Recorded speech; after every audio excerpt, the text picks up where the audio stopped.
දිට්වා සුලිකුණාටුව හේතුවෙන් විනාශයට පත් වූ මාතලේ රයිතලාව පාලම යළි ඉදිකොට ජනතා අයිතියට පත්කිරීම පාර්ලිමේන්තු මන්ත්‍රී දිනේෂ් හේමන්ත මහතාගේ ප්‍රධානත්වයෙන් පසුගියදා සිදු වුණා.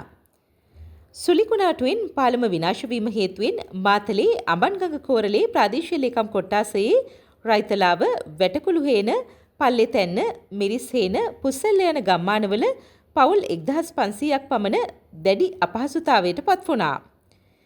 ඉන්දියානු ආධාර යටතේ පරිත්‍යාග වශයෙන් ලැබුණු පාලමක් ඉතා කෙටි කාලයක් තුළ සවිකොට රයිතලාව මැටිහක්ක ගම්මාන යාකොට ගමනාගමනට විවෘත කිරීම මෙසේ සිදු වුණා.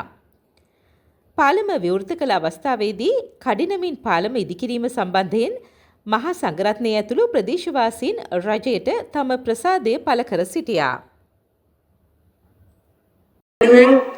විශේෂයෙන් විහාරස්ථානයේ නායක ආමතුරු හැටියට මම හිතනවා අපේ මේ පාලමෙන් පළපෝජනයේ ලබන ඊරාමයා ගමන් කරන මේ පැත්තේ ඉන්න සියලු දෙනාම මෙතුමාට ස්තුතිවන්ත වෙන්න ඕනේ.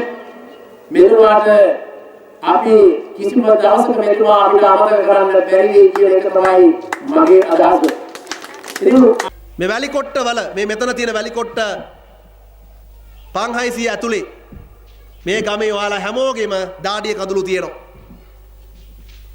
ඒ නිසා මේ පාලම අද මෙතන මේ යකඩ පාලම ඔතන ওই බැම්ම උඩ තිබුණාට ඒ බැම්ම නිර්මාණය කරන්න ඕන අදාළ හයිය මිනිස් පවුරක් වගේ දුන්නේ ගමේ ඉන්න ඔයාලා.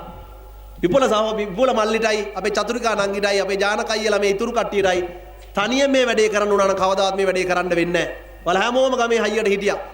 ඒකට හේතුව තමයි මේ ආපදාවට පත් වෙන උනේ කවුද කියලා ඇහුවාම ගමේ හැමෝම පාට පක්ෂ ආගම් කුලමල ભેදීක තොරව ගමේ ආපදාවට ලක් වුණා. අනේ ආපදාවට ලක් වුණ වෙලාවල එකතු වුණා පාට පක්ෂ ભેදයකින් තොරව.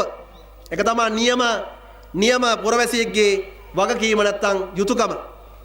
දැන් ඔයාලා දකින්න ඇති අපි පාලම විවෘත කරලා ඉස්සල්ලාම එනකොට ඔය පුංචි දුවල පුතාලා ටික තමයි ආවේ මාත් එක්ක ඉදිරියට. මම ඔයාලෙන් අහනවා ඒ රිබන් එක කපු පුංචි පුතාගේ පක්ෂ මොකක්ද?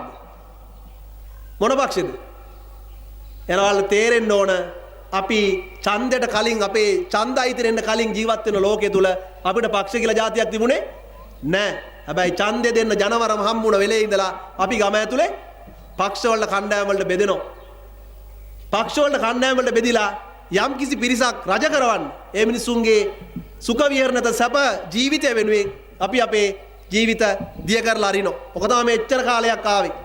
ඒ නිසා ඒ ක්‍රමය වෙනස් කරන්නයි ජාතික ජනබලවේගයේ ආණ්ඩුවක් ඕන උනේ. සාදීන් පස්සේ මතක තියාගන්න ගමේ තියෙන්න පුළුවන් එක පක්ෂයයි. ඒ මනුෂ්‍යත්වයේ ඔයාලා හදාගත්ත පක්ෂය. ඒක ජාතික ජනබලවේගයේ නමක් මම කියන්න ලෑස්ති නෑ. ඔයාලා එකතු වෙලා රොද බැඳලා එක කණ්ඩායමක් විදිහට ඉන්න.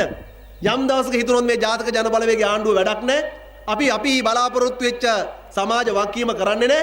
අපේ ඇත්ත ජීවිතයේ තියෙන දුක් වේදනා හිමිසුළු දැනෙන්නේ නෑ කියලා හදාගන්න මීට වඩා හොඳ පක්ෂයක් දෙන්න බල ඊට වඩා හොඳ පක්ෂයකට. දැන් මේ පාලම හදන්න අපිට ගියා මාසෙක දවස් ගාණක්. ඊළඟට ඔයාලා පත් කරගන්න ඕන යම් දවසක වෙනත් පක්ෂයක් වෙනත් කණ්ඩායමක්. ඒ කණ්ඩායමට පුළුවන් වෙන්න ඕන මේ වගේ විපකදී දවස් 30ට නෙමෙයි දවස් 10ට 15ට මේ වැඩේ කරලා ඉවර කරන්න. ඒ නිසා අතීත සාම්ප්‍රදායික දේශපාලනේ දැන් මේ ලෝකේ මේ රටේ තියෙන හේතුවක් නැහැ. ඒ නිසා ආදරණීය හැමෝටම කියනවා මම ඉස්සල්ලා කිව්වා වගේ මෙතන පළවෙනි අවස්ථාවේ මම බලලා ගියා බව ඇත්ත. ඒ ආපු හැම වෙලේම ඔයාලා මොකක් හරි වැඩකට ඉරද වෙලා හිටියා. පළවෙනි දවසේ ගොඩ කට්ටියක් වැලි කොට්ට ගැහුවා. මෙගොඩ තව කට්ටියක් වැලි කොට්ට ගැහුවා. අපිට සම්බන්ධ වෙන්න අවස්ථාවක් තිබුණේ නැහැ. හැබැයි සම්බන්ධ නොවුනට හැමෝම තමන්ගේ අවශ්‍යතාවය අඳුරගෙන වැඩ කරා. මේ පුංචි කෙල්ලටයි කොල්ලටයි ඔයාලා හයියක් වෙලා තිබ්බ සෑයන පිරිසක්. අර කිව්වා වගේ සමහර අවස්ථාවක අර නතර වෙච්ච පිරිසට කැම් වේල දුන්නේ ගමේ අපි. ඒ දෙන වෙලාවට සමහර කට්ටිය තමන් ගෙදර තිබ්බ හාල් ලුණ්ඩුව පරිප්පු කාලා දීලා ඒ වැඩේට උදව් කරලා තිබුණා. ඉතින් හැමෝටම ස්තුතියි. සමහර අය කිව්වා වගේ වචනකින් හරි සහාය දුන්නා. සමහර කෙනෙක් ඉන්න ඇති වැලි කොට්ටයක් උස්සන්න බැරි, වැලි සවලක් ගන්න තරම් හැකියාව නැති ශක්තිය අඩු අය. හැබැයි වචනකින් හරි සහයෝගී දුන්නා. ඒ නිසා වැඩ තුලින් තමයි අපි එකතු වෙන්න ඕන. ඒ නිසා මතක තියාගන්න අපේ හාමුදුරුවෝ කිව්වා වගේ පක්ෂ ભેදයක් තියාගන්න නැතු යන්නේ ඇයි? ඡන්දයක් එනවා. ඡන්ද කාලයකදී අපි ඡන්දේ දෙනවා. ඒකේ තේරුම ඔක්කොම එකම පක්ෂයට ඡන්දෙ දෙන්න ඕන කියලා නෙමෙයි. ඔයාලයි ගමෙත් විවිධ පක්ෂවල කට්ටිය ඇති. හැබැයි අපි ආපහු වැඩ කරද්දී බිමඩ වැඩ කරද්දී අපි හැම වෙලේම උත්සාහ දරන කාරණේ තමයි අපිට එකම පක්ෂයයි තියෙන්නේ. ඒ පක්ෂය තමයි මනුෂ්‍යත්වයේ පක්ෂය.